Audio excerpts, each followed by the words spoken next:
This welcome sign appears to be at the point in the Black Hills where old U.S. Highway 14 crossed from South Dakota to Wyoming. Interstate 90 crosses at this same point today. The scenes right after are likely as you go further west on 14. The Renwick, Iowa newspaper, the Renwick Times, wrote that my great-aunt Lil and Uncle Bob McGowan started out on a vacation to the Black Hills on June 30th, 1938, and they returned on July 14th. They brought along her parents, my great-grandparents, John and Meta Tanck, and his father, James McGowan Sr., all of Renwick. Their route from Renwick was likely due north, spending the first night in Amboy, Minnesota with John Tanck's sister, Emma Holck. Then they would have caught US 14, which was the original route between Chicago and Yellowstone National Park, and it went through the Black Hills. Bob and Lil owned the McGowan Grocery, which was a mom-and-pop shop on Main Street. They took a 2 to 3 week vacation each year, and for most of the years from 1933 through 1940, brought along her parents and his father. Here is the first time you can see Devil's Tower in the distance. Now you can see the road sign pointing to the right saying Devil's Tower is 7 miles away. This must be the intersection of U.S. Highway 14 and State Highway 24, and it is still the main way to Devil's Tower today.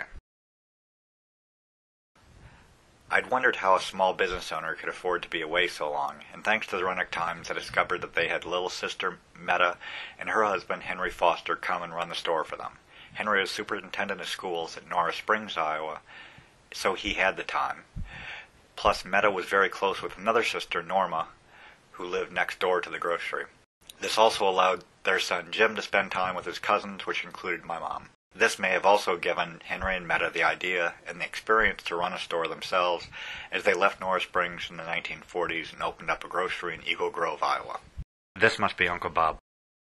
As I said earlier, these 5 McGowans and Tancks took many trips together.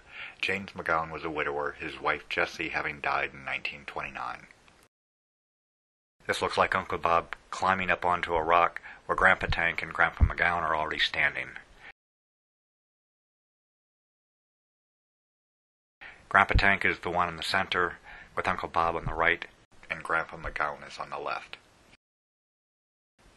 The first trip together I can find was a 1-week trip in August 1934 to Minnesota and Wisconsin, then a 10-day trip in 1935 to Minden, Nebraska to visit relatives, and then down to the Ozarks in Missouri. Next was a 2-week trip in July 1937 to Ontario, Canada. Mom remembers that among their stops was to Canada's #1 tourist destination at that time, Quintland in Colander. That was the home of the Dion quintuplets. When Mom first told me this was a tourist stop, it sounded very strange, but then looking it up in Wikipedia and thinking about reality TV shows today, maybe it's not so surprising. The 1939 trip was out west, likely that was the one to Yellowstone. The 1940 trip was 3 weeks to California. Towards the lower left corner you can see Uncle Bob waving both hands to the camera, then the camera pans down and shows Grandpa's Tanck and McGowan climbing down. They were both born in 1861, Grandpa Tanck in the Schleswig-Holstein area that is now Germany, and Grandpa McGowan in Scotland. Keep in mind they were in their late 70s. Then the camera pans back and shows Uncle Bob climbing down. He was born in 1892 on a farm between Renwick and Goldfield, so he was in his late 40s. One thing I notice about the people in these scenes, that contrasts so dramatically to today, is that all the men are dressed up with ties on, and the 2 grandpas have vests. I've seen a picture from a different trip that shows them starting out in the car on a hot summer day with ties, vests, and jackets, ready for an 8-hour drive with no air conditioning.